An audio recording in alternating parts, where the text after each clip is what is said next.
या घरात मला हिचं नाव सुद्धा नकोय।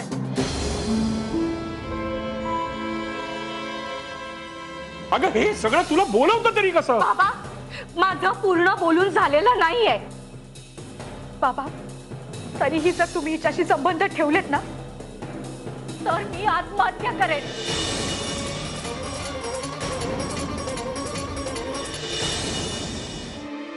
नाही ताई, त्याची काही गरज नाही। मी आई बाबांची शपथ घेऊन सांगते, यापुढे माझ्या घरातली सगळी माणसं, माझा नवरा आणि मी या घराशी सगळी नाती तोडतेय। पण प्लीज ताई, तू काही वेडेपणा करू नकोस, प्लीज कृपा कर माझ्यावर। वृंदा रडू नकोस, काय झालंय मला सांग। ताईनी खाणं पिणं टाकलंय म्हणून केदार मला बोलवायला आला होता, म्हणून मी तिकडे गेले तर आई एकदम माझ्यावर ओरडायलाच लागली। तिची तयारी होती राघवजींशी लग्न करायची, पण माझ्यामुळे त्यांचं लग्न मोडलं असं तिचं म्हणणं आहे। ताईने आई बाबांना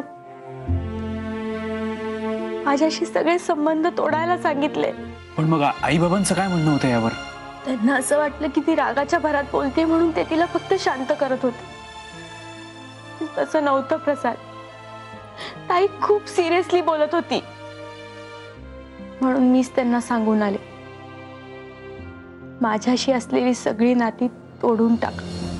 वृंदा काय करून बसलीस तू? हे कळलंय का तुला? अगं तू तुझ्या माहेरच्यांशी संबंध तोडून आलीयस। आता मी मगाशी बाहेर हरीश आणि सुधा काय बोलत होते ते ऐकलं। अगं आता साखरपुड्याला जे काही घडलं ना ते चंदनाला अजिबात आवडलं नाहीये म्हणे। हो, राघवचं बाहेर लफडं असलं तरी तिची काही हरकत नव्हती असं काहीतरी वेड्यासारखं बडबडतीये चंदना। काय? मला एक कळत नाही, चंदना असा विचार करूच कशी शकते? चंदनाचं आयुष्य बर्बाद होण्यापासून वाचवलंय वृंदानी, तर ती तिलाच दोषी ठरवतीये काय? तर म्हणे वृंदाशी कुणी संबंध ठेवायचे नाहीत। नसता हट्ट।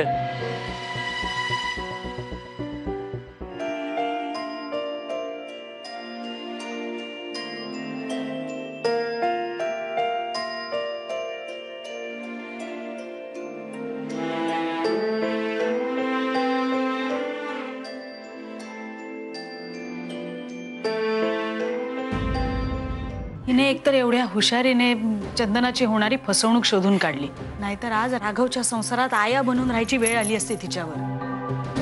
त्यासाठी तुझे आभार मानायचे सोडून दोष कसला देते हो हिला? आणि हिचे आई वडील तरी तिचं काय ऐकतायत एवढं? ही ते तरी काय करणार आहेत? त्यांनी जर ताईचं ऐकलं नाही तर ताईनी आत्महत्या करायची धमकी दिलीये। देऊ दे धमकी, काही गरज नाहीये मग त्यांच्याशी संबंध ठेवायची। आजपासून मी तुझी आई आणि हे तुझे वडील आहेत। बाबा काय ग? माझं पार्लरचं थोडं सामान आणायचंय, ही लिस्ट आहे, मी त्यांना सांगून ठेवलंय, तुम्ही फक्त घेऊन या। हे घ्या। अगं पैसे असू दे, पैसे आहेत। प्लीज राहू दे। अगं बोल, राहू दे।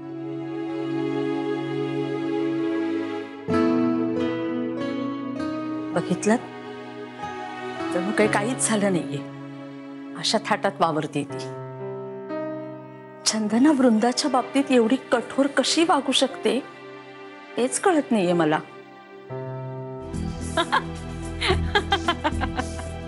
अरे काय रे राघव, ही कांताताई तुला उगीच फोन करेल का? सांग बरं। हे बघ, मला कसंही करून ती अवलक्षणी चंदना या लिंबूवाडीतून दूर जायला हवी आहे। एकदा का तुझं तिच्याशी लग्न झालं ना की मग कोणती मीनू का शीनू का टीनू कोण काय असेल तिच्याबरोबर लफडं कर रे बाबा। अरे जर तुझ्या लंगड्या बायकोला कसली हरकत नसेल तर मी तरी तुला कशाला टोकू, नाही का? काय